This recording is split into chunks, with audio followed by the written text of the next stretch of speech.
Bien, buenas tardes con todos los participantes. Bueno, ya buenas noches.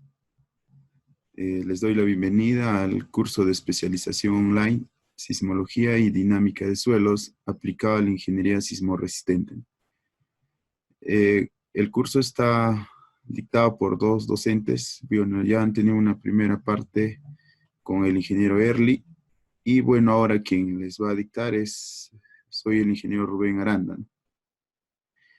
Les doy nuevamente la bienvenida. Es un gusto poder compartir algunos conocimientos que hemos ido adquiriendo durante la etapa profesional con Early.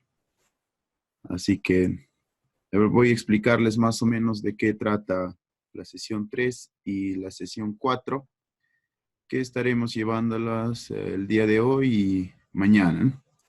Entonces, dentro de las carpetas que el ingeniero Early les ha enviado a sus correos, tienen esta carpeta que es sesión 3 y sesión 4. He visto por conveniente separarlo en dos partes. El día de hoy vamos a ver todo lo que es sesión 3 y el día de mañana vamos a hacer todo lo que es sesión 4. ¿No? Entonces, en sesión 3, de acuerdo al temario que ya habían visto en la publicidad, vamos a empezar con lo que es exploración de suelos. Luego les he puesto un resultado de un informe de un ensayo geofísico que hemos hecho acá para un proyecto. Después les he puesto la norma NTP de exploración de suelos, de acuerdo al INACA, el Instituto Nacional de Calidad. Después vamos a ver un poco empezar con el tema de estabilidad de taludes. Dentro de estabilidad de taludes vamos a empezar primero a ver los tipos de fallas que podrían generarse, hacer todo una breve introducción para luego entrar netamente al cálculo de estabilidad de taludes, los factores de seguridad que se debe tener en cuenta y finalmente vamos a ver más o menos todo lo que es ya los softwares, ¿no?, que se puede usar para el cálculo de estabilidad de taludes.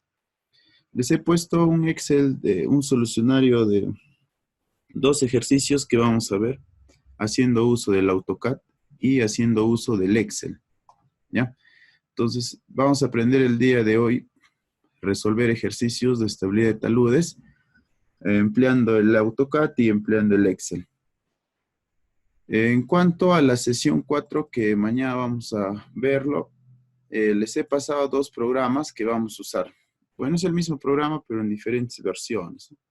Entonces, el primer programa es el GeoStudio 2007, que es para los que tienen Windows 7, ¿no? Ya más adelante les voy a explicar las características. Y el GeoStudio de 2012, que es para los que tienen Windows 8 en adelante, ¿no? Entonces, les estoy dando 2 opciones de programas para que puedan usar. Es el mismo programa, solo que como la versión 12, así un poco en cuanto a mostrar algunas cosas más detalladas, ¿no? Y les estoy poniendo 3 manuales que vamos a usar, ¿no?, en el desarrollo del curso de dinámica de suelos y estabilidad de taludes, ¿no? Entonces son 2 sesiones que vamos a ver el día de hoy, que está a mi cargo. Y pues les doy nuevamente la bienvenida y empezaremos a continuación, ¿no? Entonces,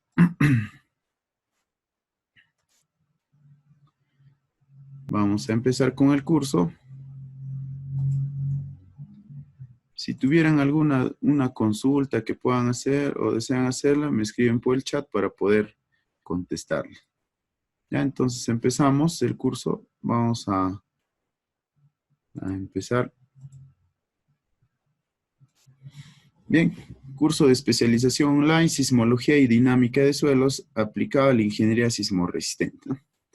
Ya la primera parte han visto sismología, es una rama bastante joven, por así decirlo, el cual toma bastante importancia conocer todo lo que son los sismos, cómo se debe predecir, o bueno, tratar de calcular las magnitudes, en cuanto al peligro sísmico, que también ya lo van a ver, y la dinámica de suelos, que es un tema netamente geotécnico, en el cual también va relacionado desde movimientos del suelo, peligro sísmico, amplificaciones, temas para hacer mapas de microzonificación. Son temas que, al menos para la rama de la ingeniería civil, nos compete bastante tener conocimiento, ¿no?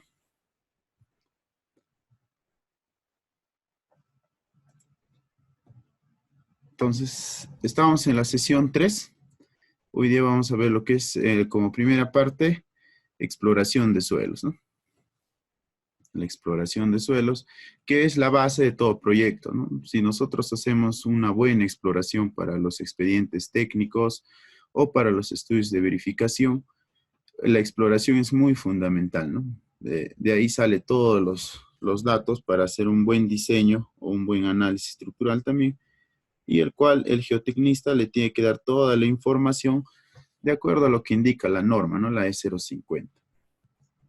Entonces, nosotros dentro de la rama de la ingeniería siempre debemos ir de la mano con las normas, ¿no? Y una de las normas es esta de acá, que es la norma técnica E050 de suelos y cimentaciones, ¿no? Entonces, empezamos para los trabajos de campo, siempre es bueno revisar esta norma, ¿no?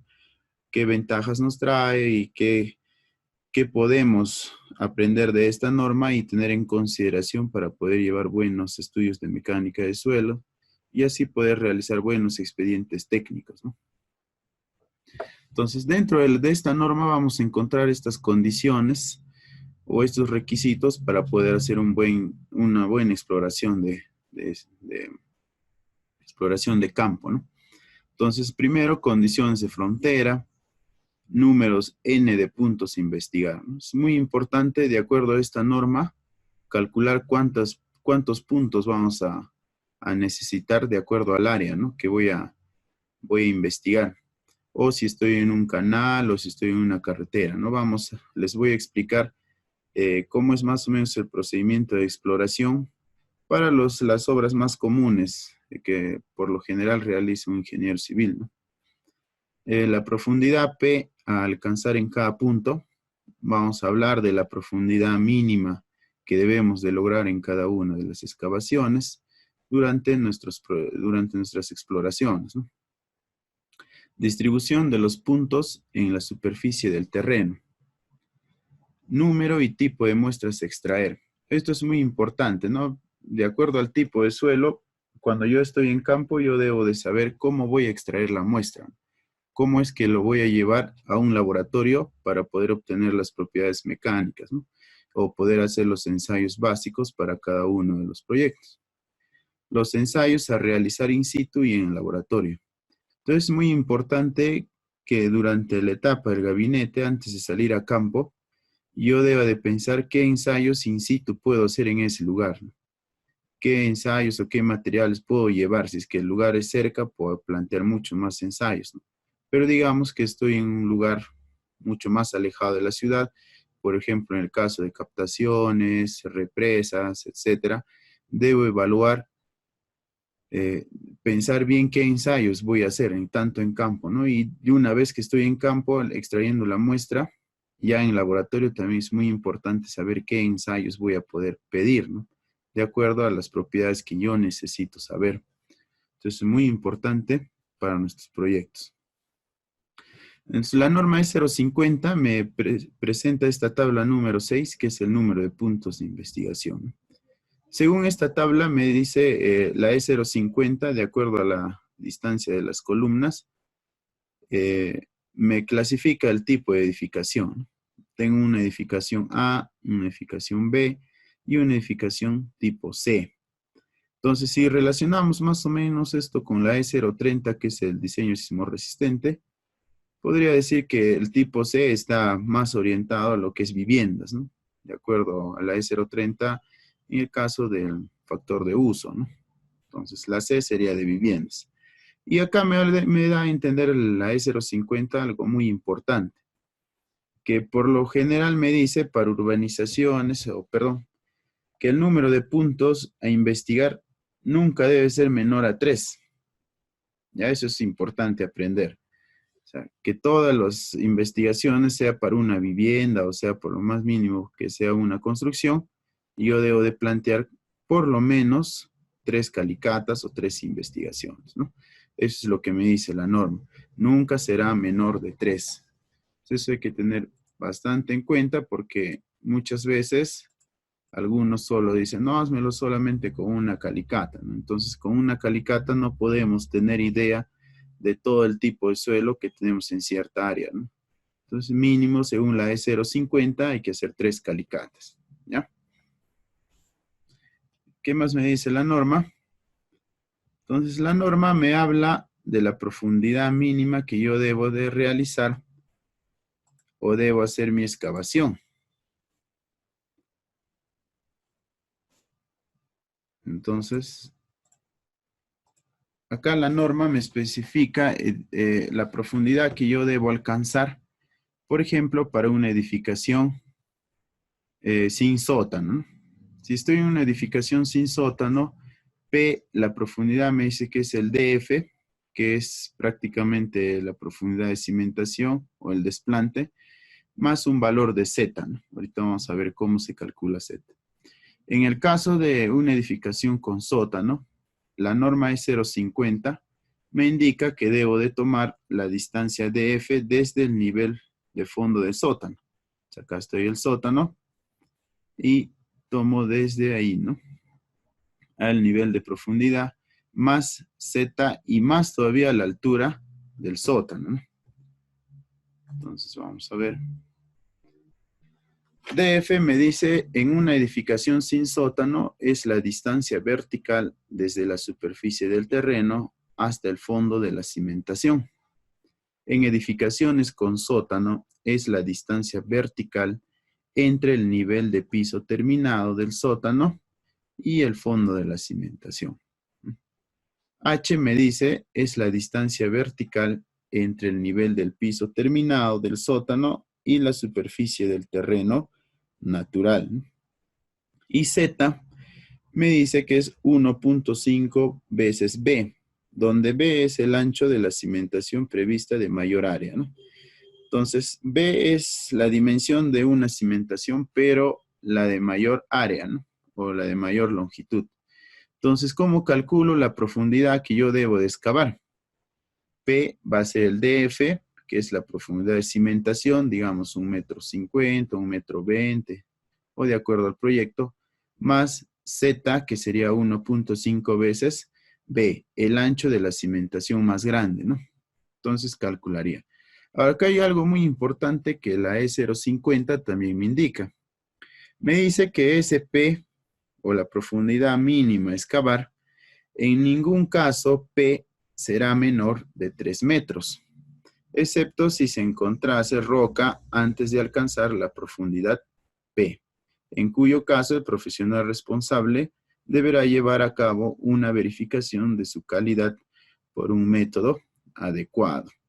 Entonces, la E050 al inicio me dijo que como mínimo debo hacer 3 calicatas. Ahora me dice que esas calicatas, para el caso de edificaciones, como mínimo deben de tener una profundidad de 3 metros. ¿Por qué 3 metros debemos investigar? Porque cuando yo construyo una estructura, ya sabemos que todas las cargas van a ser transmitidas al suelo, ¿no? Entonces, cuando las cargas son transmitidas al suelo, podemos decir que se van a generar unos esfuerzos. Y estos esfuerzos yo debo de conocer más o menos hasta dónde van a tener su amplitud. Es por eso que debo de conocer qué tipo de suelo tengo para hasta 3 metros, ¿no? Para saber más o menos la calidad del suelo o si en alguno de estos casos podría variar la estratigrafía. Digamos que yo puedo encontrar un buen suelo solamente a los 80 centímetros y después paso a un mal suelo, ¿no? Digamos de una grava a una arena y finalmente llego a una arcilla, ¿no? Entonces, para tener conocimiento de esas estratigrafías, la variación, yo debo de hacer una excavación como mínimo de 3 metros, ¿no? Entonces, eso es lo que me indica la E050, ¿ya? A ver, tenemos preguntas. Me dicen, ¿para cualquier edificación, ya sea una vivienda mínimo es 3 calicatas? Sí. Entonces, para cualquier tipo de edificación, ¿no? En el caso de edificaciones, al menos yo considero mínimo 3, ¿no? De acuerdo a la E050. ¿Nos puede compartir la presentación para añadir las notas? En cuanto a la presentación, creo que el ingeniero Early ya les ha enviado a sus correos, ¿no? A ver, déjenme consultarlo, ¿ya? Entonces, seguimos. Dentro de lo que es la E050, nos habla de dos tipos de exploraciones, ¿ya? Eh, me comentan que sí les envió las presentaciones. A ver, ¿podrías revisar tu correo, por favor? Entonces, dentro de la E050, la norma me indica que para poder hacer los trabajos de campo, tengo dos alternativas, ¿no? La exploración directa y la exploración indirecta, ¿no? Entonces, empezamos con la primera exploración, ¿no? Entonces, recapitulando, no nos olvidemos que para cualquier tipo de edificaciones, mínimo debo hacer 3 calicatas y mínimo deben de tener una profundidad de 3 metros, ¿ya? Para el caso de edificaciones. Continuamos. Exploración directa de campo, ¿no? Entonces, dentro de la exploración directa tenemos varios tipos, ¿no? La más común es la exploración a través de pozos abiertos o calicatas, ¿no? La mayoría, de una forma técnica, le llamamos calicatas, ¿no? Algunos pozos abiertos. También tenemos el ensayo de penetración estándar, ¿no? Que es el SPT. También tenemos el ensayo con DPL, que es una penetración dinámica ligera, ¿no? Similar al SPT, pero mucho más ligero, ¿no? Como indica su nombre. También podemos hacer ensayos in situ, ensayos de carga y ensayos de corte y directo, ¿no? In situ. Todo es in situ, ¿ya? Entonces, vamos a empezar a ver cada uno de los casos y a través de ejemplos vamos a ir viendo todo lo que son sus ventajas y posiblemente sus desventajas también, ¿no? A ver. Me dicen que la presentación es la estabilidad de talud con Geoslope, ¿no? Les he mandado dos carpetas.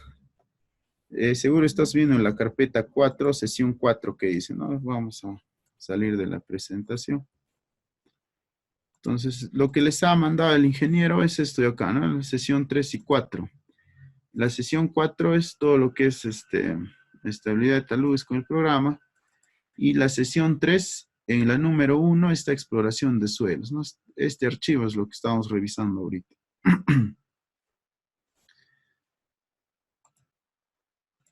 A ver, revisa, por favor.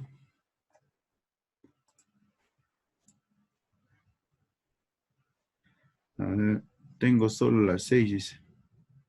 Qué raro. Le voy a escribir al ingeniero Early que te pueda reenviar. A ver, dame un minuto, por favor.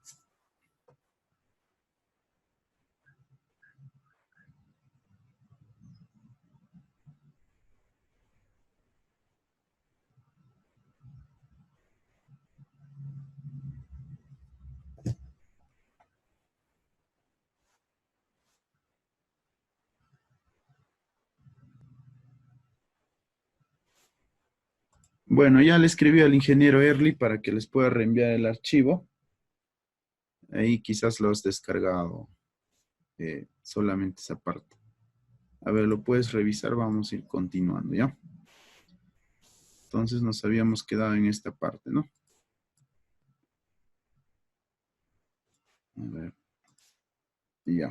Entonces, como les había dicho, hay dos formas de hacer la exploración geotécnica a través de métodos directos y métodos indirectos, ¿no? Entonces vamos a ver el primer método directo, que sería con calicatas o pozos abiertos, ¿no? Entonces, las herramientas que yo puedo usar para hacer esta exploración puede ser una lámpara, un pico, una posteadora manual O si en los mejor de los casos, digamos, estoy cerca de la ciudad, puedo usar una retroexcavadora, ¿no? ¿Ya? Entonces, para poder hacer las excavaciones mucho más rápido. Entonces, la exploración directa con calicatas, una de las desventajas es la profundidad limitada, ¿no? De acuerdo a la excavación, digamos, 3 o máximo puedo llegar hasta 4 metros, ¿no? De ahí ya tengo unas paredes inestables, o si, por ejemplo, encuentro la presencia de nivel freático, ya me genera mucho más peligro, ¿no? Mucho más riesgo. Entonces, una de las desventajas es eso, ¿no? Paredes inestables ante la presencia del agua, por ejemplo. La ventaja. La ventaja va a ser la extracción de muestras disturbadas e inalteradas, ¿no? Entonces, ¿qué quiere decir esto? Que cuando yo haga la excavación, yo voy a poder, digamos, bajar al fondo de la calicata y poder sacar mi muestra, ¿no? Una muestra inalterada, por ejemplo, si el suelo lo permite, y una muestra disturbada, ¿no? Ya vamos a ver más adelante cómo se clasifican las muestras. Y aparte de esto, tengo una visualización directa de la estratigrafía, ¿no? O sea, puedo ver qué es lo que hay en cada uno de los estratos y en cada una de las profundidades, de cuánto es ese espesor de cada estrato, ¿no? Por ejemplo, puedo ver si es que tiene pequeñas piedras, si tiene material orgánico, si existe ladrillos, desperdicios de construcción, tantas cosas que uno puede encontrar cuando realice su excavación, ¿no? Entonces vamos a ver algunos ejemplos. Entonces, me están escribiendo, a ver.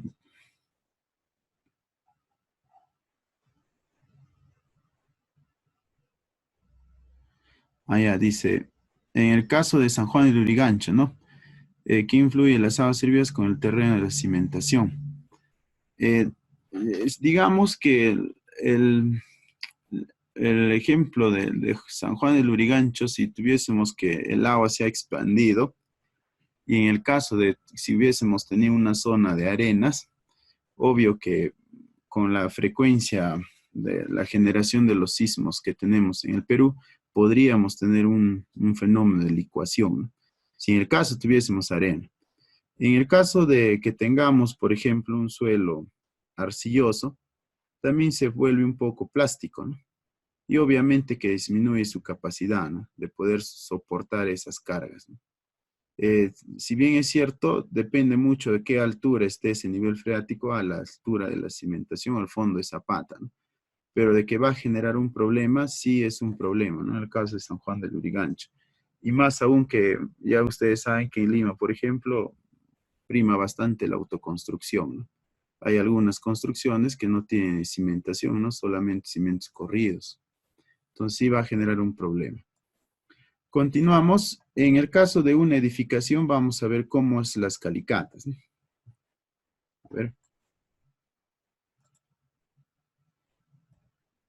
Entonces, ahí está, ¿no? La excavación, tal cual me dijo la norma, mínimo 3 metros.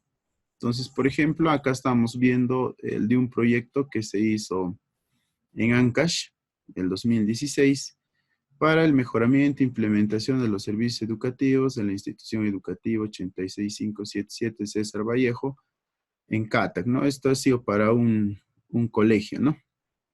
Ustedes pueden ver ahí la ventaja que se tiene para poder hacer una excavación a cielo abierto o una calicata, ¿no? Por ejemplo, digamos a 350 o 3 metros, si mal no recuerdo esta excavación, ya encontramos la presencia, ¿no? Del nivel freático. Este de acá. Aparte puedo ver una pequeña capa, que sería esta de acá, de material orgánico, ¿no? Que tendría que ser retirado, ¿no? Lo otro es que de ahí veo casi una estratigrafía uniforme, ¿no? Hasta por acá que es mucho más fino. Acá tengo una arena con un poco de arcilla y a partir de acá sí tengo un material fino, ¿no? Digamos un limo inorgánico, una arcilla de baja plasticidad.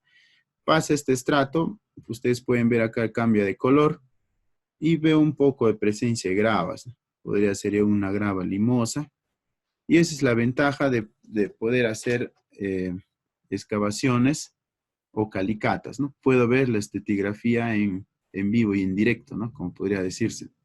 Lo otro es que puedo bajar, puedo tocar el suelo, puedo oler, puedo palpar, puedo hacer muchas cosas con esta estratigrafía, ¿no? Es la ventaja de hacer las calicatas. La desventaja, como ya habíamos mencionado, es que al ser muy profundo puedo correr riesgo de que pueda tener algún derrumbe, ¿no? Es una de las desventajas. Pero como ustedes saben, hacer calicatas es lo más común, ¿no? Casi en todos los proyectos donde me permita se realizan calicatas, ¿no? Es de manera técnica y es lo más común y lo más práctico, ¿no? Veamos otro ejemplo. Esta es una construcción, un caso de un estudio de verificación, ¿no? Entonces, por ejemplo, para hacer los expedientes técnicos, se hace un estudio de mecánica de suelos, ¿no? Para el proyecto. Y por lo general, cuando ya se empieza durante la ejecución, siempre es bueno hacer un estudio de verificación para ver si es que realmente lo que está en el expediente cumple o no cumple, ¿no?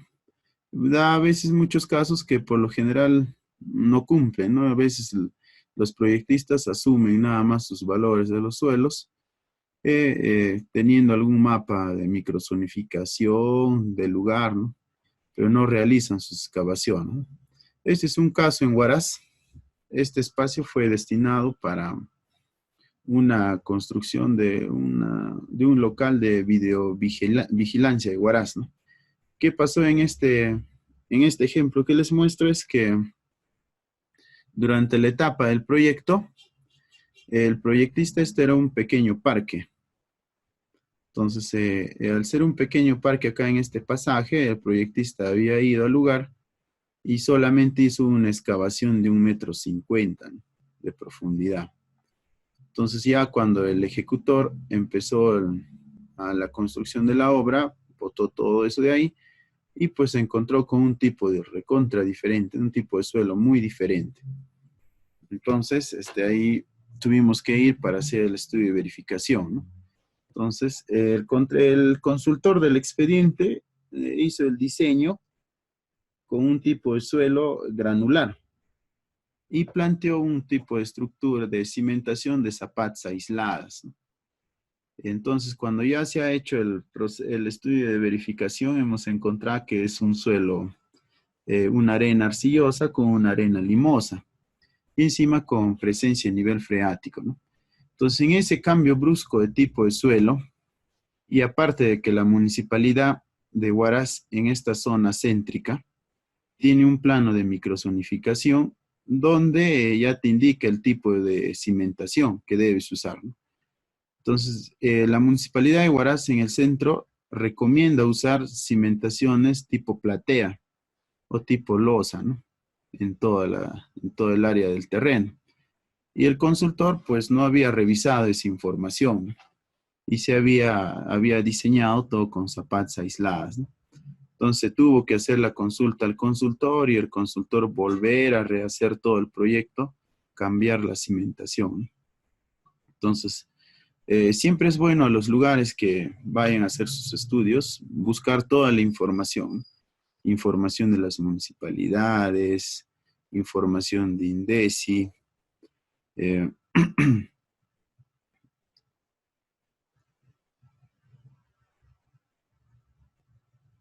información de INDECI, para poder ver más o menos qué tipo de suelos o qué ha pasado, qué problemas había en ese lugar, ¿no? Toda una investigación previa, ¿ya? Entonces vamos a ver este caso. Como les dije, les comenté, el consultor del expediente, pues diseñó todo con una capa de grava, ¿no? Porque había hecho una excavación muy superficial, ¿no? Pero ya durante la etapa de la ejecución, pues nos encontramos que el suelo, solamente esa capa de grava, era un pequeño relleno y pues más abajo era un suelo totalmente diferente, ¿no? Ustedes pueden ver ahí que es casi todo relleno y casi al final se tiene una capa de arena, ¿no? Una arena arcillosa, presencia también de material orgánico, ¿no? Entonces esta parte, ven el nivel freático, ¿no? Alto, que se considera, ¿no? Entonces en Huaraz, por cultura, ya sabemos que en el sismo de 1970, todo el centro de Huaraz desapareció, ¿no?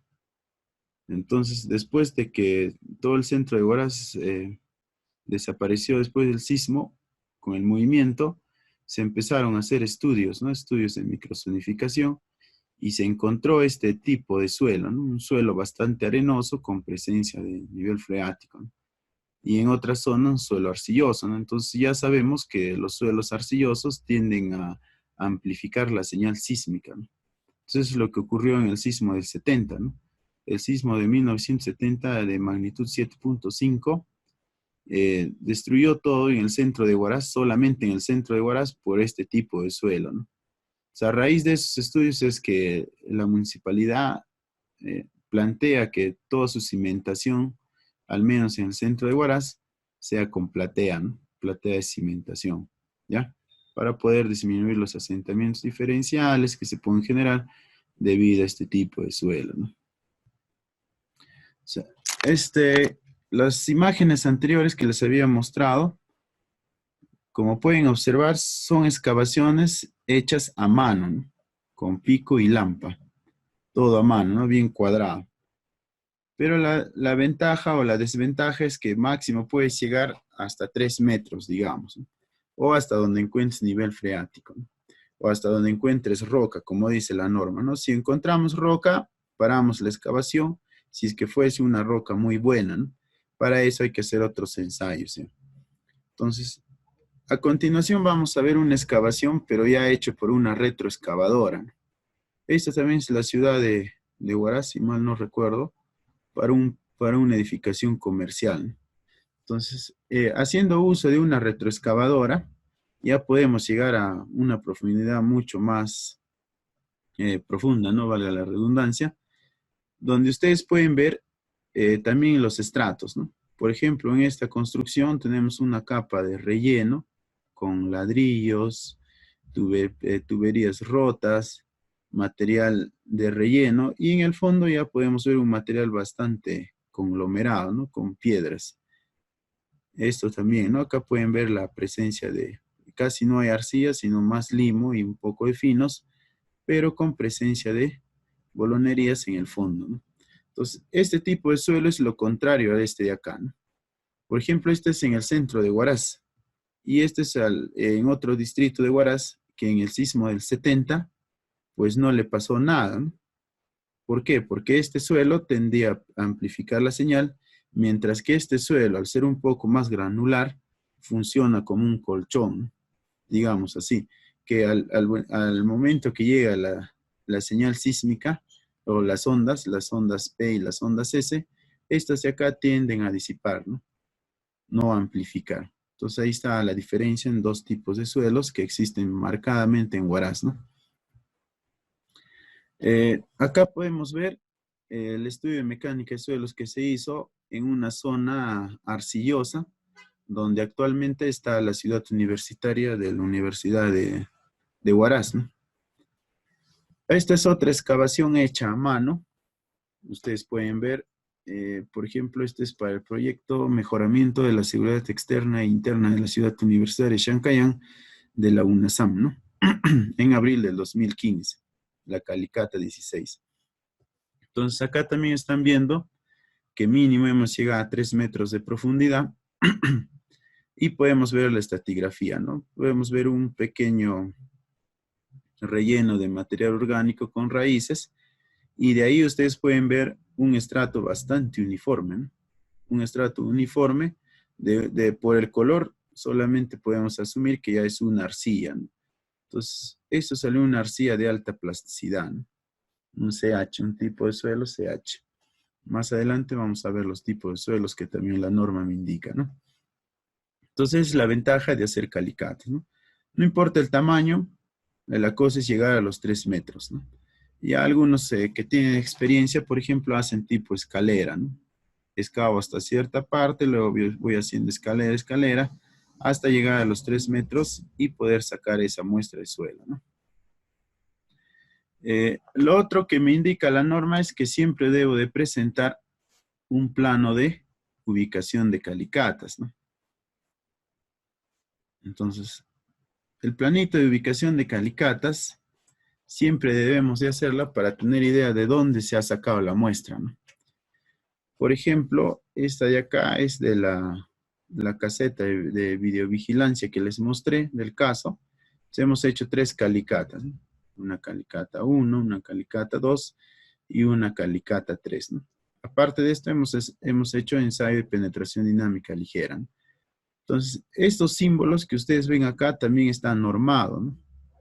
Son los símbolos que te indica la E050, ¿no? Entonces, cuando ustedes vean ya los planos y aparezca este símbolo, entonces ya ustedes saben que es una calicata o una excavación a cielo abierto para realizar una exploración directa, ¿no? Porque estoy viendo directamente el tipo de suelo y estoy viendo las propiedades, estoy viendo los materiales y la estratigrafía, ¿no? Vamos a ver. Entonces, como les comento, esta simbología está normada, ¿no? Y está en la tabla número 7 de la E050, ¿no? De la norma de suelos y cimentaciones. Entonces, si yo quiero dibujar un pozo, una calicata en un plano, entonces debo usar este símbolo, ¿no? Que es un cuadrado con una cruz y 2 partes achuradas, ¿no? O sombreadas. Después tengo el símbolo de perforación, ¿ya? Tengo el símbolo de trinchera, una trinchera, y tengo el símbolo de auscultación, ¿no? Ahí está el triángulo, cuadrado, círculo y un rectángulo, ¿no? Entonces, siempre es bueno, después de cada excavación o cada exploración geotécnica que hagamos en campo, podamos hacer nuestro planito de ubicación, ¿no? Para tener idea. Y si acá le ponemos las coordenadas, mucho mejor todavía, ¿no? Entonces, por ejemplo, si hacemos un expediente técnico y yo voy a hacer la georreferenciación, pongo las coordenadas, entonces en el momento de la construcción, pues podrán verificar, ¿no? El tipo, si realmente hemos hecho la excavación o si realmente estamos en el mismo tipo de suelo, ¿no? Esa es la ventaja de hacer los planos. Bien, entonces hemos terminado esta parte de la exploración directa a través de calicatas para el caso de edificaciones, ¿no? El caso de viviendas, por ejemplo. Entonces, de ahora en adelante ya ustedes saben que mínimo es 3 calicatas, profundidad mínima 3 metros, y siempre debo hacer mi plano de ubicación de calicatas con el símbolo que me indica la E050, ¿no? Pero no solamente estamos relacionados los ingenieros civiles a lo que son edificaciones, ¿no? Entonces también les he preparado para el caso de carreteras, ¿no?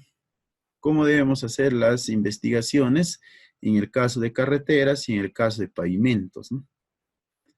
Entonces, este es un extracto sacado del manual de MTC de suelos, donde dice lo siguiente, ¿no?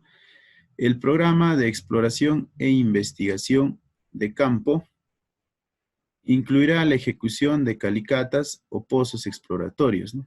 Cuyo espaciamiento dependerá fundamentalmente de las características de los materiales subyacentes en el trazo de la vía. Generalmente están espaciadas entre 250 y 2000 metros, ¿no? O sea, ¿qué quiere decir? Que de acuerdo al tipo de carretera que se está haciendo en el proyecto, una calicata puede estar entre 250 hasta digamos, una carretera, una trocha hasta 2000 metros, ¿no? Pero pueden estar más próximas dependiendo de puntos singulares, como en los casos, ¿no? Cambio en la topografía de la zona de estudio, ¿no? Entonces, si la norma me indica que debo hacer una calicata cada 250 metros, digamos, pero ahí encuentro un cambio de una topografía bruscamente, entonces ahí debo plantear una excavación, ¿no? O por ejemplo, eh, estoy yendo y un suelo bastante arenoso y de pronto cambia a un suelo, a una roca, por ejemplo. También debo hacer una calicata ahí, ¿no? Para tener idea. Delimitar, dice, perdón, por la naturaleza de los suelos o cuando los suelos se presentan en forma errática, ¿no? Lo que les había mencionado. Delimitar las zonas en que se detecten suelos que se consideren insuficientes, ¿no? O inadecuados. También, por ejemplo, en suelos o en zonas inadecuadas, ¿no? En carreteras lo que vamos a encontrar son bastante las fallas geológicas, ¿no? Entonces siempre es bueno plantear ahí una calicata y aparte tomar sus coordenadas, ¿no? Para luego hacer nuestro plano de ubicación. Zonas que soportarán terraplenes o rellenos de altura mayor a 5 metros, ¿no? Por lo general en las carreteras siempre hay obras de arte, ¿no? Como terraplenes o algunos rellenos. Entonces en esas zonas proyectadas también hay que hacer la investigación, ¿no? ¿Qué tipo de suelo tengo? Zonas donde la rasante se ubica muy próxima al terreno natural, ¿no? Alturas menores a 0,60. En zonas de corte se ubicarán los puntos de cambio de corte a terraplén, a de terraplén o corte, ¿no? Para conocer el material nivel subrasante. Entonces son algunas consideraciones que me indica la norma donde yo debo de sacar una calicata sí o sí, ¿no? Aparte de las que me está diciendo que debo sacar entre 250 metros y 2000 metros, ¿no? Entonces acá la norma me dice, con el objeto de determinar las características físico-mecánicas de los materiales de la subrasante, se llevarán a cabo investigaciones mediante la ejecución de pozos exploratorios o calicatas de 1,50, ¿no? De profundidad mínima. Entonces acá la norma me indica la profundidad mínima que yo debo de hacer mi excavación para el caso de carreteras o pavimentos, ¿no? Entonces ya vamos comparando, ¿no? En edificaciones la norma me decía 3 metros, ¿no? Y ahora en carretera o pavimentos la norma me dice 1,50 m, ¿no?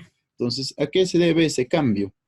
Uno, a que en las carreteras, pues los autos, ya ustedes saben que transitan a cada rato. Entonces, en el momento que van transitando, pues se generan ciertos bulbos de presiones, ¿no? Pero no son tan grandes como los que se generan en una edificación.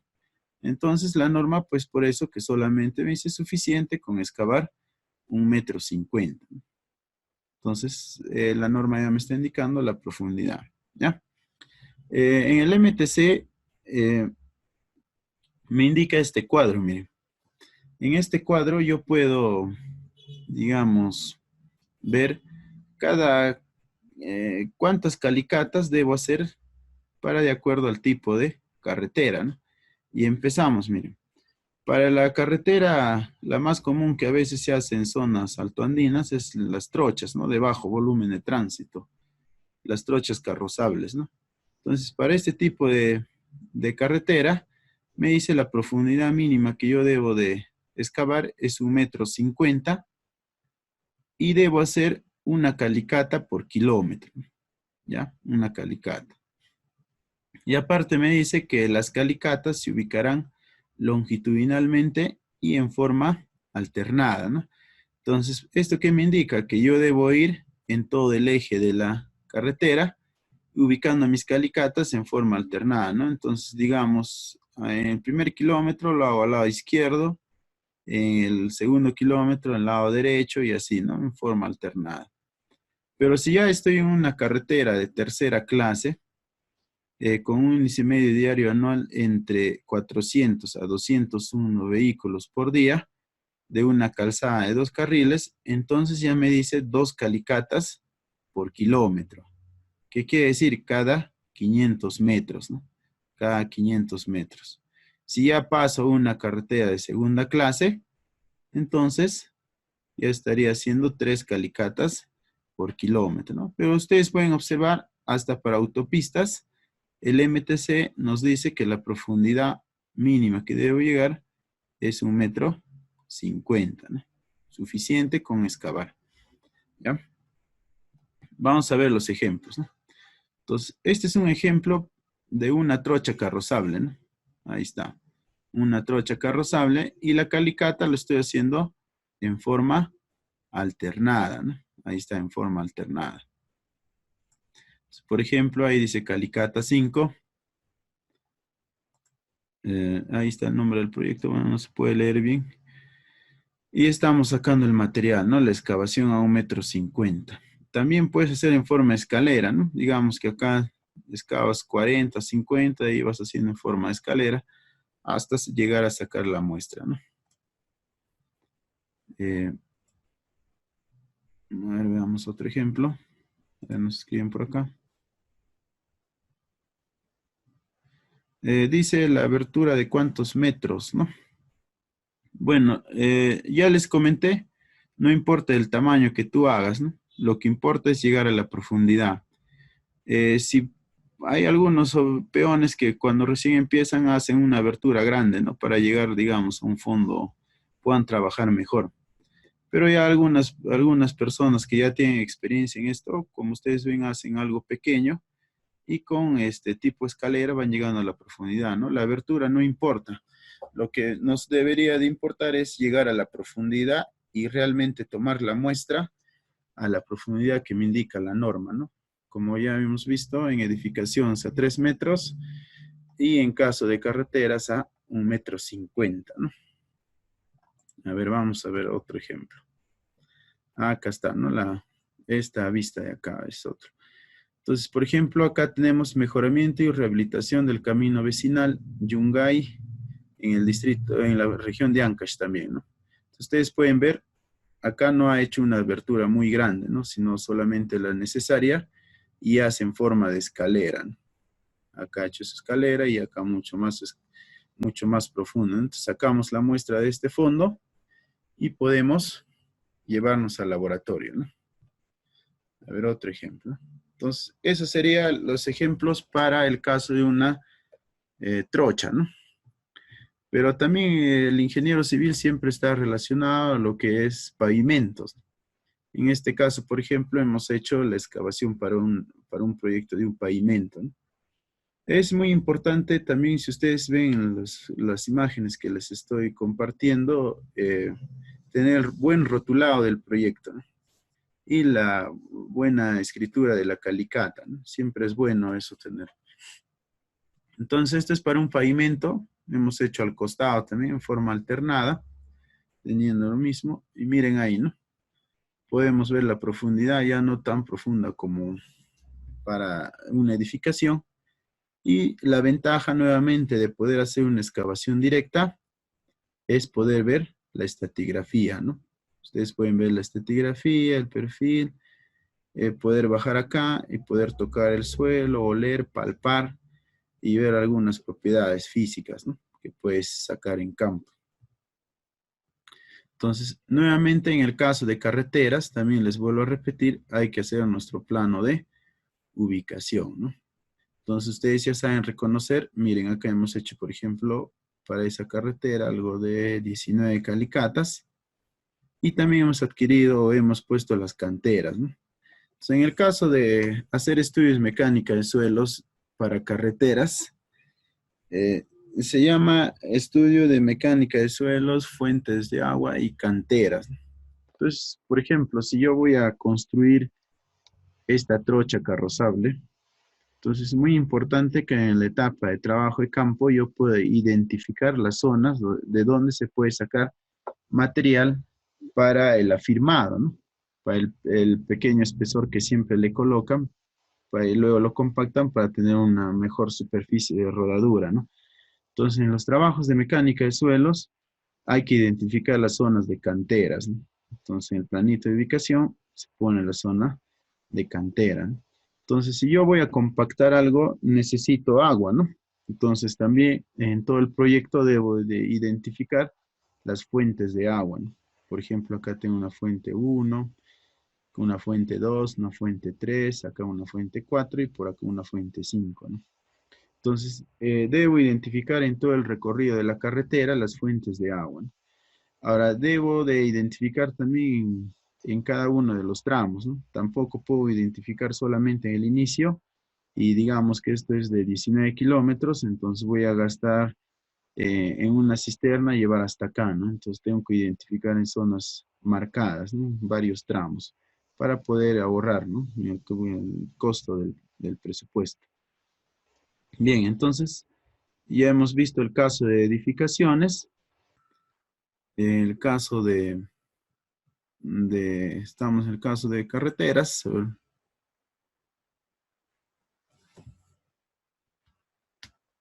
En el caso de las fallas geológicas, pavimentos, los pavimentos por lo general son obras de habilitaciones urbanas, ¿no? Según la OCE. Entonces, en las ciudades casi poco vamos a encontrar, ¿no? Donde más se han encontrado fallas geológicas es en el caso de carreteras, pero eso ya bastante depende más de los geólogos, ¿no? Casi los ingenieros civiles o los geotecnistas no pueden definir mucho hasta dónde va una falla geológica. Ahí entran más los geólogos, ¿ya, no? Entonces siempre es bueno andar con un geólogo y un geotecnista en los trabajos de campo, ¿ya? A ver.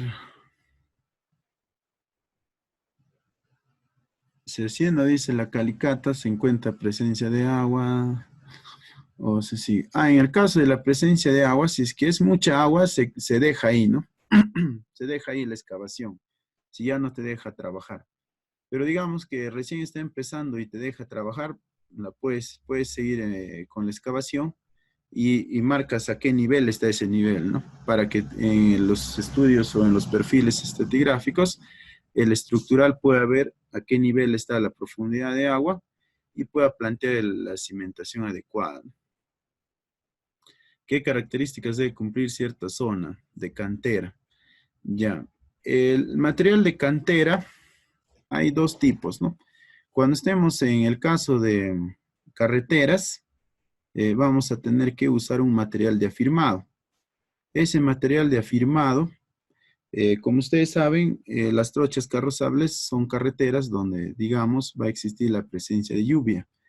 Entonces, lo mínimo que debe tener ese material es arcilla, para que se pueda, al momento de compactar, unir bien las partículas y cuando llueva, no trata de desmoronarlas, ¿no? Con el paso de los carros. Entonces, sería el material de afirmado que debe tener arcilla. Lo contrario ocurre en los pavimentos, ¿no? En los pavimentos debemos de tener como base un material bastante granular. ¿Para qué? Para que cuando pase el agua a través del pavimento, digamos, no la encapsule, sino la trate de disipar, ¿no? Entonces, esos materiales son los suelos permeables, son los suelos granulares, ¿no? Por eso es que la norma del MTC, por ejemplo, para el caso de afirmados para carreteras, me dice que el suelo, como mínimo, debe tener un índice de plasticidad mayor a 9, ¿no? Y esos ya son los suelos arcillosos. Y en el caso de pavimentos, el MTC me dice que el material de base granular debe de tener un índice de plasticidad menor a 4, ¿no? Y esos por lo general son los limos, ¿no? Según la clasificación SUX. O sea, hay que tener o aprender a conocer, ¿no? En el caso de carreteras, voy a usar un material de afirmado y en el caso de pavimentos, voy a usar una base granular. Ya eso hay que aprender ya. Bien, entonces continuamos. Habíamos visto la exploración directa para el caso de carreteras y el caso de edificaciones. Entonces ahora vamos a ver para el caso de canales, ¿ya? Entonces, para el caso de canales, eh, a ver, vamos a un ratito, por favor.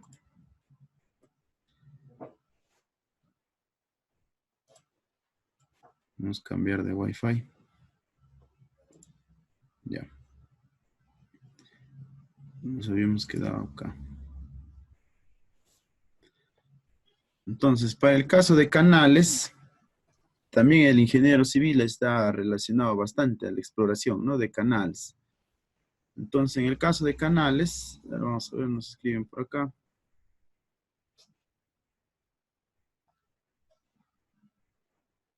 En el caso dice de que sí es peligroso, ¿no? En el caso de tener un material suelto, ¿no? Si estoy en una calicada de 3 metros. Sí se estabiliza con entibaciones, no sé si han visto en procedimientos de construcción, pero se colocan, ¿no? Unos ciertos refuerzos. Entibar, como dice Marcos Josué, ¿no? Entibaciones que llamamos, ¿no? En ingeniería civil. Bien, seguimos. Entonces, en el caso de canales, también hay que hacer la excavación en toda la longitud del eje del canal, ¿no? Por ejemplo, acá estamos viendo un canal ya existente, que el proyecto se llamaba mejoramiento, ¿no? Entonces hay que hacer al costado del canal, ¿no? En el lugar que se pueda. Por ejemplo, acá no lo puedo hacer alternado en este tramo porque por acá tengo un poco de roca, ¿no? Entonces, en el lugar donde se pueda hago la excavación, ¿ya? De forma alternada. En el caso de canales, ya entra a tallar el PSI, ¿no? El Programa Subsectorial de Irrigaciones. En ese caso, por ejemplo, en estructuras, acá, como ustedes ven, hubo una pequeña falla donde sí o sí voy a tener que colocar una trasvase, ¿no? O un puente aéreo. Entonces, un puente aéreo, digamos, es de una longitud de 10 metros a 15 metros, ¿no? Mientras que una trasvase ya es mucho mayor a esa distancia. Entonces, para lo que es la trasvase, no hay que olvidarnos que siempre hay que hacer la excavación para las torres, ¿no? Ustedes ya saben que una trasvase tiene dos torres en dos extremos, entonces hay que hacer una excavación, ¿no? Hasta dos. Por ejemplo, acá estamos haciendo una calicata 12, ¿no? Para una de las torres que vamos a hacer en una trasvase de esta longitud, ¿no? Acá también podemos ver, en el caso de los canales, una excavación al costado, ¿no? Este es un proyecto que hicimos en Huánuco. También está...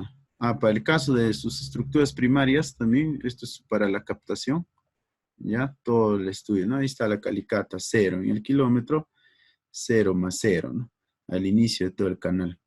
Entonces, en el caso de canales hay que sacar las calicatas también en lo que es captación, desarenador, puentes aéreos, acueductos, trasvases, reservorios, si es por ahí una rápida también, ¿no? En el caso de carreteras, por ejemplo, ya hemos visto, ¿no? El cambio de topografía, hay que hacer una calicata, digamos, hay un puente, también tengo que hacer una calicata para esos puentes en ambos lados, ¿no? Porque ustedes ya saben que un puente se apoya en dos estribos, ¿no? Entonces hay que hacer en ambos lados una calicata. Después, digamos, si tengamos un badén o una alcantarilla, también es bueno hacer unas calicatas, ¿no? Para poder conocer ahí el tipo de suelo. Entonces, en el caso de canales, nuevamente no se olviden hacer su plano de ubicación, ¿no? Entonces, ustedes están viendo que hacemos nuestro plano de ubicación de calicatas, ¿no? Pero también estoy usando la misma simbología de la E050, ¿no? Ahí está. Entonces, ya hemos aprendido que este símbolo en los planos significa una excavación a cielo abierto o una calicata, ¿no? Este es un proyecto que se hizo en... Bueno, el membrete es de la región Ancash, ¿no? A ver, vamos a ver. Entonces, ya hemos visto las exploraciones directas para el caso de edificación, carretera y canal. La E050 me indica el tipo de muestra que yo voy a llevar, ¿no? Una vez que ya he hecho la excavación, yo debo de saber cómo voy a llevar la muestra, ¿ya? Entonces, la E050 me da 4 tipos de muestra, ¿no? La primera me dice es muestra inalterada en bloque, o que se simplifica como MIP. Entonces, me dice que la forma de obtener esta muestra o de transportar es en bloque, ¿ya? Entonces, ¿qué quiere decir? Que para llevarme al laboratorio yo debo de llevarme un bloque, ¿no? Y para poder llevar ese bloque, entonces este tipo de suelo o esta muestra solamente se puede sacar en arcillas, ¿no? Ustedes han visto que las arcillas se puede sacar en bloque, ¿no? Lo que no ocurre con una grava, ¿no? O, digamos, una grava mal graduada, por ejemplo, no lo voy a poder llevar en bloque, ¿no? Entonces, esta muestra inalterada en bloque solamente es para las arcillas, ¿no? Características, me dice. Debe mantener inalteradas las propiedades físicas y mecánicas del suelo en su estado natural al momento del muestreo, ¿ya? El otro tipo me dice la muestra inalterada en tubo de pared delgada, MIT, tubos de pared, ¿no? Entonces, estos tubos de pared vamos a ver ya más adelante que es de un ensayo, ¿no? Del ensayo del SPT. Entonces, me dice cuáles son sus características. Son suelos cohesivos, rocas blandas o suelos granulares finos suficientemente cementados para permitir su obtención, ¿no? Por lo general, este tipo de suelo para llevar en esta pared delgada también es en suelos cohesivos, ¿no? Lo otro me dice la muestra alterada en bolsa de plástico. Esto es lo más común, ¿no? Por lo general, cuando hacemos un proyecto, siempre hacemos la excavación del fondo de la calicata, agarramos y lo metemos en una bolsa, ¿no? Y lo transportamos hacia el laboratorio. Entonces, esto es lo más común que van a encontrar, que sería la muestra alterada en bolsa de plástico, ¿no? Entonces, este dato es muy importante proporcionar cuando lo llevamos a un laboratorio, ¿no? Para que en los certificados salga qué tipo de muestra ha sido, ¿no? Si ha sido alterada, si ha sido inalterada, ¿no? Dice sus características, debe mantener inalterada la granulometría del suelo en su estado natural, ¿no? En el momento del muestreo. El último, muestra alterada para humedad en lata sellada, ¿no? Entonces, esta muestra dice su característica, debe mantener inalterado el contenido de agua, ¿no? Quiere decir que ni bien yo hago la excavación, saco la muestra, lo meto en una bolsa y si es posible la forro bien, ¿no? O me llevo un tupper hermético especial para llevar mi muestra para hacer mi contenido de humedad, ¿ya? Entonces, lo más común que ustedes van a encontrar en los certificados de resultados de laboratorio es esta de acá, ¿no? La muestra alterada en bolsa de plástico. Ya si por ahí encuentran en una excavación, digamos, una arcilla, por ejemplo, como esta de acá. Miren, acá, por ejemplo, en esta excavación sí me puedo llevar un bloque de arcilla, ¿no? Acá pueden ver ustedes que hay bloques, ¿no? Este tipo de suelo, por ejemplo, sí me permite llevar ese tipo de muestra, ¿no? Una muestra inalterada, ¿no? Entonces, ustedes se preguntarán, ¿para qué llevo una muestra inalterada, no? Entonces, una muestra inalterada se lleva para obtener básicamente la propiedad de la cohesión, ¿no? Con un ensayo que se llama compresión no confinada, ¿no? En la siguiente diapositiva vamos a ver ese ensayo, ¿no? ¿Para qué me sirve? Siempre es bueno que ustedes puedan aprender qué ensayos van a solicitar en un laboratorio. Entonces, estos son los ensayos que por lo general todos los laboratorios ofrecen, ¿no? Tú llevas tu muestra y lo que te hacen es contenido de humedad, análisis granulométrico, límite líquido y límite plástico, ¿no? Y el peso específico relativo de sólidos. Y con base a estos dos de acá, el análisis granulométrico, el límite líquido y el límite plástico, yo puedo hacer la clasificación SUX, ¿no? Del Sistema Unificado de Clasificación de Suelos, ¿no? Luego puedo pedir densidad relativa, peso volumétrico, límite de contracción, de acuerdo al proyecto donde esté, ¿no?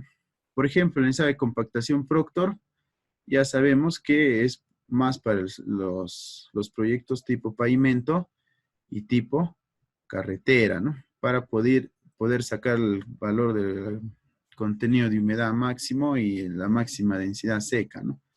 Entonces, este ensayo, por ejemplo, en el caso de edificaciones, no lo puedo pedir, ¿no? Suficiente que pida el análisis granulométrico, el límite líquido, el límite plástico, ¿no? Para clasificar y saber qué tipo de suelo es, ¿ya?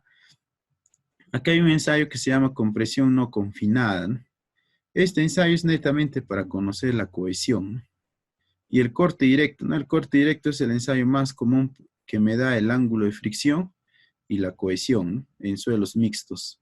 Por lo general más es para suelos granulares, ¿no? Pero también se usa para suelos mixtos, ¿no?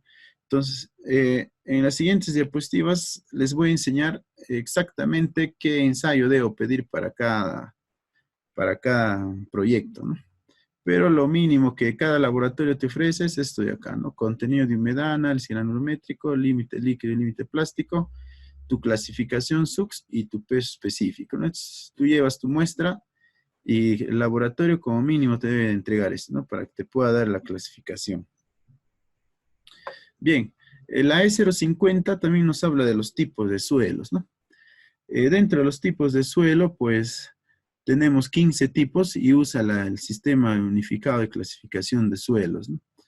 Entonces, la E050 nos da esta simbología donde tengo desde un suelo bueno que empieza en la parte superior y termina en la parte inferior, el peor de los suelos, ¿no? Entonces, denominado GW es la grava bien graduada y este es su símbolo, ¿no? GP, ya saben, la grava mal graduada y su símbolo es con unas piedras negras, ¿no? GM, la grava limosa. GC, la grava arcillosa, ¿no? Entonces, esto sería el grupo de las gravas y suelos gravosos, ¿no? Los suelos buenos, digamos. El SW, una arena bien graduada, ahí está su simbología. El SP, una arena mal graduada. El SM, una arena limosa. El SC, una arena arcillosa, ¿no? Son suelos arenosos. Luego vienen los limos y las arcillas que tienen el límite líquido menor a 50, dice, ¿no? Tengo el ML, que es un limo inorgánico, el CL, una arcilla inorgánica, y el OL, un limo orgánico o arcilla orgánica de plasticidad baja, ¿no? Luego de estos vienen los suelos con mayor contenido de arcilla, ¿no? O mayor presencia de finos, que sería el límite líquido mayor a 50. Tengo un MH, un CH, un OH, ¿no? Y el peor de los suelos, el PT, ¿no? La turba. El suelo es donde no debemos de construir, ¿no? Entonces, ¿para qué me da esta simbología? La E050. Porque después de hacer el trabajo de campo y hacer los ensayos de laboratorio, nos estamos encargados de entregar en el expediente técnico esto de acá, ¿no? Unos registros o unos perfiles estratigráficos, ¿no? Entonces, en estos perfiles, yo debo de explicar qué es lo que he encontrado en mi excavación, ¿no? ¿Ya? Por ejemplo, acá, en el primero, dice mejoramiento, ampliación del servicio de seguridad, ¿no? Esto es del caso de Huaraz que les mostré un perfil estratigráfico donde estoy describiendo que a 1 metro hay un desmonte de concreto enterrado, material suelto con restos de ladrillos, bolsas, material no apto para construcción. Entonces, del nivel que yo he encontrado 1 metro de relleno, ya no apto para construcción. Y luego estoy encontrando 2 metros de arena arcillosa, un SC, ¿no?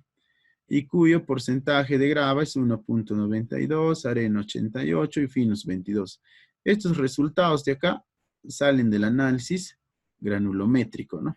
Ahí está. Entonces necesito hacer el ensayo de granulometría. Luego está indicado a qué nivel encontrar el nivel freático. Bien, en este caso es a 250, ¿no? Ahí está. Entonces ya tengo un registro, ¿no? ¿Qué más tengo? En este caso de acá es el perfil estratigráfico de una carretera, ¿no? Mi mejoramiento del camino vecinal. En este caso solamente estoy llegando hasta no se ve bien, unos 50 debe ser, 75, 91, unos 50.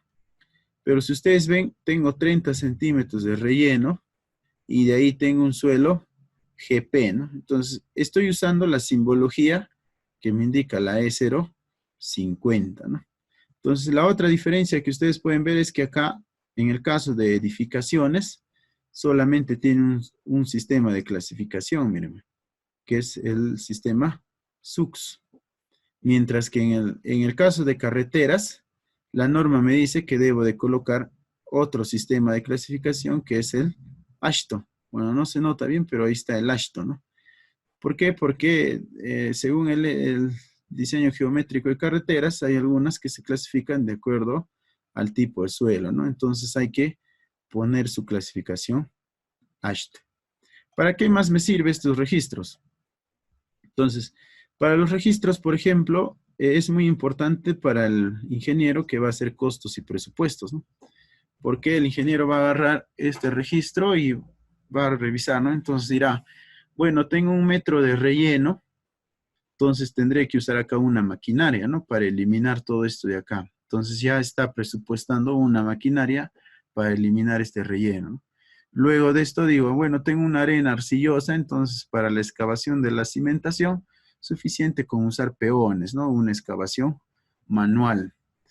Pero, por ejemplo, yo hubiese encontrado 1 metro de relleno y acá encuentro roca, pero sí o sí el estructural me dice que el fondo de zapata debe estar a 2 metros, entonces el de costos y presupuestos dirá, bueno, tengo 1 metro suficiente con excavación manual, pero como ya después de 1 metro tengo roca, entonces ya debo de emplear voladuras, ¿no? Entonces, este registro de sondajes o perfil estratigráfico es muy importante para realizar los expedientes técnicos, ¿no? Y hay que tratar de que esta información sea lo más verídico posible, ¿no? Porque por ahí quizás tú no has hecho la excavación y le pones una arena arcillosa y en campo, en el momento de la ejecución, encuentran rocas, Entonces ya demanda a hacer mayor, costar más el proyecto, y aparte el que ejecuta puede pedir una ampliación de plazo, ¿no?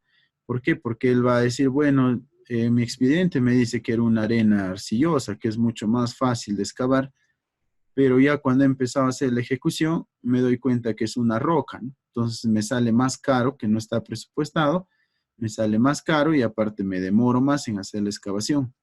Entonces esas cositas nacen ya durante la etapa de la ejecución, ¿no? Y depende bastante de este trabajo de campo, ¿no? Depende de la exploración y de toda la información que tú puedas dar lo más real posible, ¿no? Ya eso es, hay que apuntarlo bien. Eh, La otra forma que quería enseñarles es que no solamente las excavaciones o directas sirven para sacar muestras, sino también sirven para ver hasta qué nivel se ha construido el fondo de cimentación. Entonces, o para ver la calidad de concreto con la cual se ha hecho la cimentación o las zapatas. Entonces, en esta parte vamos a ver, por ejemplo, el caso ya de las evaluaciones estructurales, ¿ya?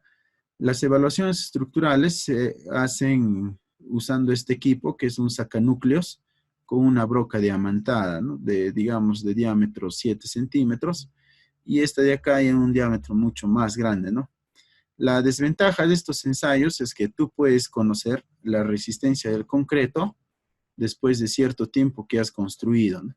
Y si es que realmente es la resistencia óptima que siempre usamos para el modelamiento, ¿no? Que es, por ejemplo, 210 kilogramos centímetro cuadrado, ¿no? Pero la desventaja es que al hacer estas perforaciones te va a quedar un hoyo ahí, ¿no? Entonces, este ensayo es destructivo, ¿ya? Veamos.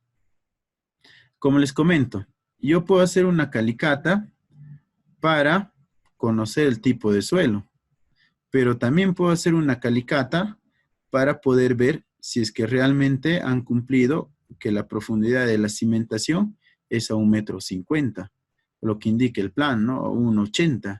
Entonces, esta calicata me va a permitir ver realmente la profundidad de la cimentación y cuánto es el peralte de la zapata, ¿no? Muchas veces hay algunos constructores que, como todo se va a rellenar, el peralte mínimo según la norma es de 40 a 50 centímetros, ¿no? Pero a veces, como saben que lo van a rellenar, no hacen los 40, ¿no? Solamente hacen 30 o hasta 20, ¿no? Suele pasar, ¿no? Entonces, estas calicatas me va a permitir ver ese espesor, ¿no? Si que realmente han cumplido o no han cumplido. Entonces, miren, hago la calicata, puedo ver la profundidad de la cimentación y de paso pongo mi equipo, sacanúcleos, para sacar la muestra y ver si es que realmente el concreto de la cimentación es el 210 que hemos solicitado, ¿no? Para eso también me sirven las calicatas. Por ejemplo, ustedes pueden ver acá que en esta cimentación no está a 1,50 m, ¿no? Está casi superficial, mírenme. Este es un colegio, está casi superficial. Y estamos sacando la muestra de concreto endurecido o corazón de concreto, también le dicen, testigo de concreto también, con el equipo sacanúcleos, ¿no? Una vez extraído esto de acá, lo llevo al laboratorio, lo corto, lo adecuo bien, lo vuelvo bien, bien perpendicular a sus caras y lo puedo someter a compresión, ¿no?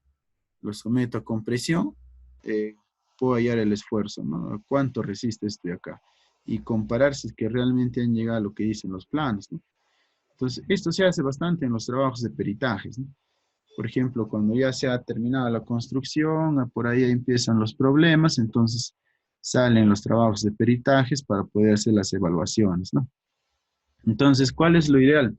Por ejemplo, que el estructural ha modelado, ha diseñado todo esto con una resistencia F'C 210. Pero en el momento de que ya del peritaje, sacamos la resistencia y este concreto no llega al 210, ¿no? Entonces ahí hay denuncia para el contratista, denuncia para los que están a cargo de la obra, ¿no?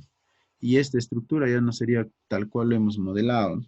Entonces la evaluación estructural ahí entra ya a modelar nuevamente esto, pero con la nueva resistencia que actualmente tiene, ¿no?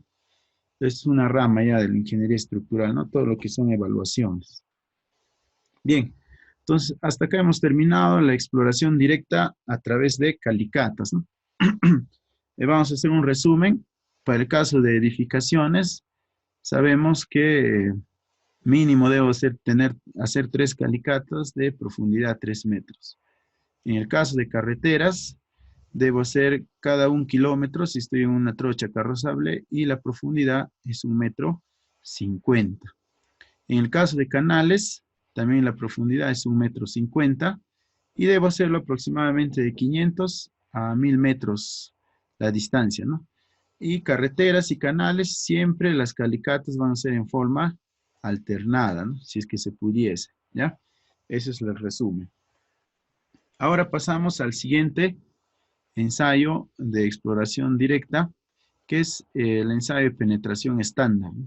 O el SPT. Entonces, este ensayo consiste de un trípode, como ustedes pueden ver acá, un elevador, un martillo, en el cual yo voy a ir introduciendo una tubería, ¿ya?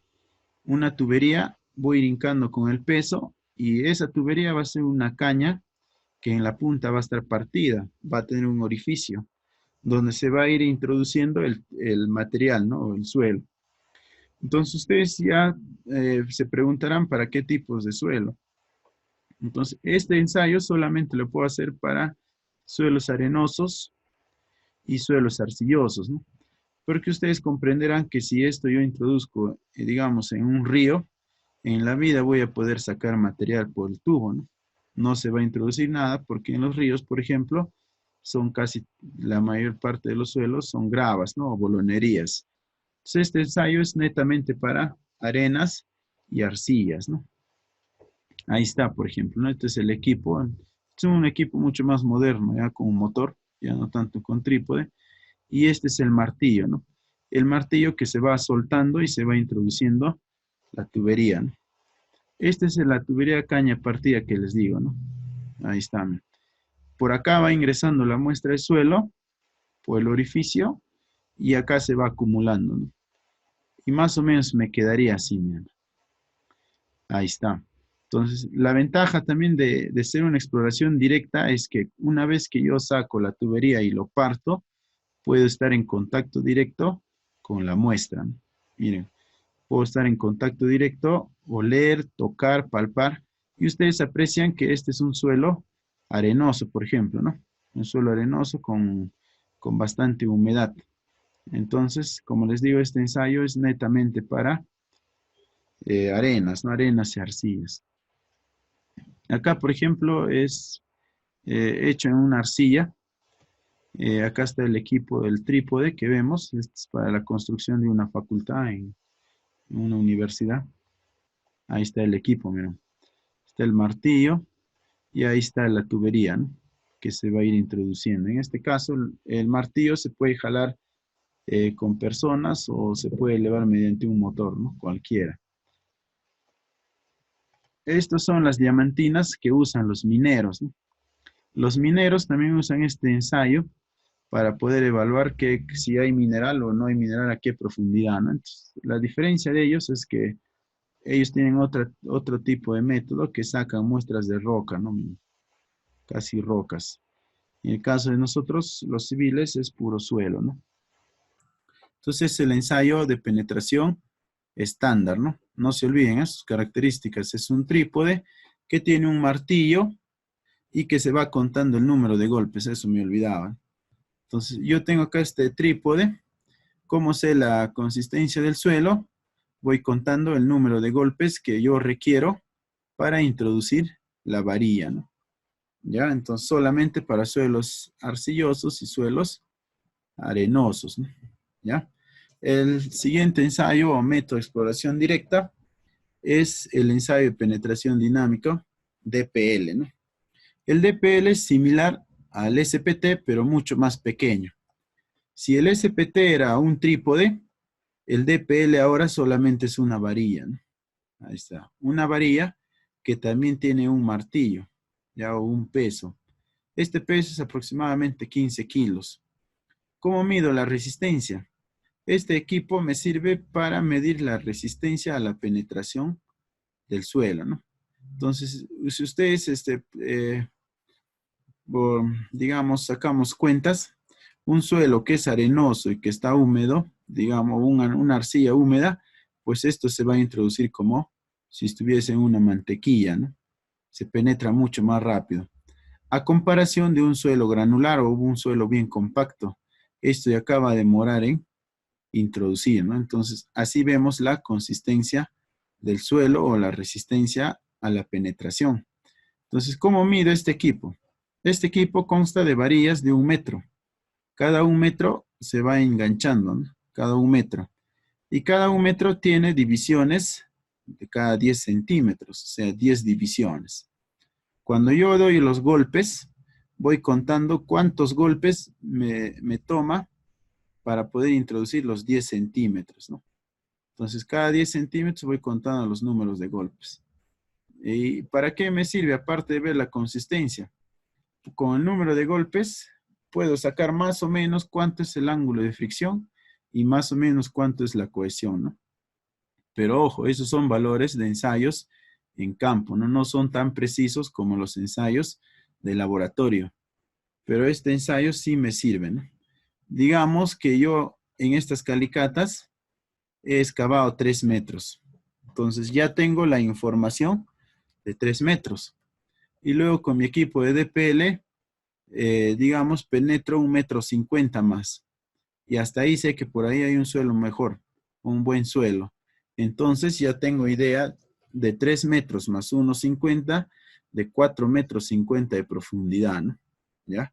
Puedo saber más o menos cómo es el suelo hasta esa profundidad. ¿Cuáles son las desventajas? Las desventajas es que si yo empiezo a introducir esto, máximo puedo introducir hasta 4 metros. ¿Por qué? Porque de ahí es un poco tedioso poder sacar el equipo, ¿no? Como ustedes ven, tengo que hacer golpes de forma ascendente para poder sacar la punta, ¿ya? Y muchas veces, si el suelo es arcilloso, como estoy acá, se queda la punta y ya pierdo todo el equipo, ¿no? Entonces son las desventajas. Ahí está. Por ejemplo, en el caso de Huaraz, lo que ya les había mostrado, también hemos hecho el DPL, ¿no? Ahí está, miren, el DPL. Ahora, en el caso de puentes, a veces uno lleva para ver si es que hay bolsones. ¿A qué le llamamos bolsones? Muchas veces en los puentes puede existir un material de un hormigón muy fino debajo de las piedras. Entonces, para verificar que no exista esos bolsones, se lleva este equipo también, ¿no? De paso, aprovechamos esta imagen donde este es un puente en Huallanca, Ancash también, donde se ha hecho dos tipos de excavaciones, ¿no? Miren acá, para el estribo izquierdo y para el estribo derecho, ¿no? Se ha hecho las excavaciones. Para un puente siempre hay que hacer 2 excavaciones como mínimo, ¿ya? En estribo izquierdo, estribo derecho, para conocer las propiedades donde se va a construir la subestructura, ¿no? Por ejemplo, acá se llevó el equipo para buscar que no existiesen esos bolsones de hormigón fino que les digo, ¿no? Luego, al saber que no introduce, ya nos damos cuenta que este río es todo de material conglomerado, ¿no? Como se ve por acá, se ve por acá también, ¿no? Y por los costados del pilar. Acá también pueden ver que es granular, ¿no? Solo un estudio. Entonces, el otro ensayo es el ensayo de carga in situ, ¿no? Entonces, este ensayo, por ejemplo, se hace una calicata. En esta calicata se ponen unas placas de carga y se somete a un peso, ¿no? Como ven ustedes acá. Entonces, al someter a este peso, estamos haciendo o logrando que el suelo tenga un esfuerzo o un asentamiento, ¿no? ¿Ya?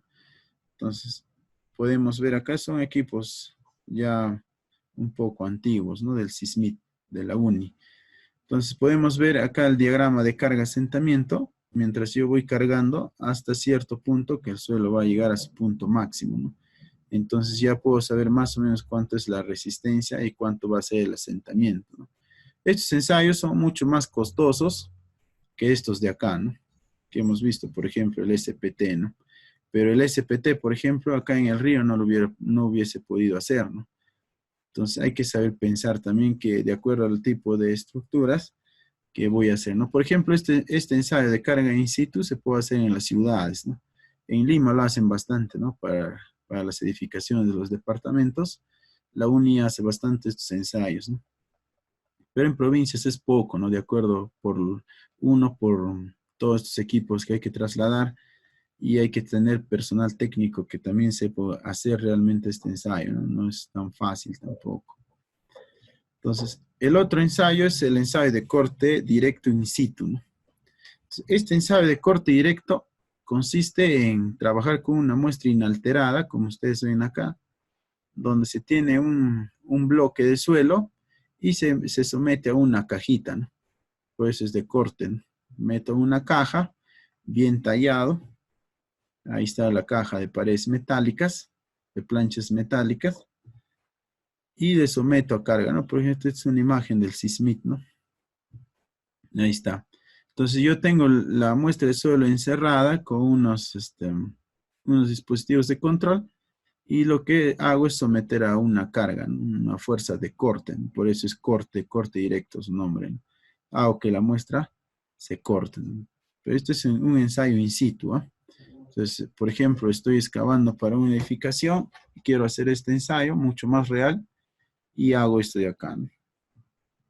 Bien, entonces, hasta acá hemos concluido todo lo que son las exploraciones directas. No se olviden que es exploración directa porque estoy en contacto directo con la muestra de suelo, ¿no? Como ustedes pueden ver acá, por ejemplo, estoy en contacto directo, ¿no? Puedo tocar, puedo oler, hasta puedo saborear el tipo de suelo, ¿no? Entonces, hemos visto el ejemplo de las calicatas para carreteras, edificaciones, canales. Hemos visto el ensayo del SPT, ¿ya? Para los tipos de suelo, arenas y arcillas. Hemos visto el ensayo del DPL, el ensayo dinámico ligero. Para también el caso de arenas y arcillas, estamos viendo el ensayo de carga in situ y el ensayo de corte directo in situ, ¿no? Esos son los ensayos más comunes que he podido encontrar, ¿no? En todos los trabajos que he ido haciendo. Son los más comunes que te ofrecen los laboratorios, ¿no?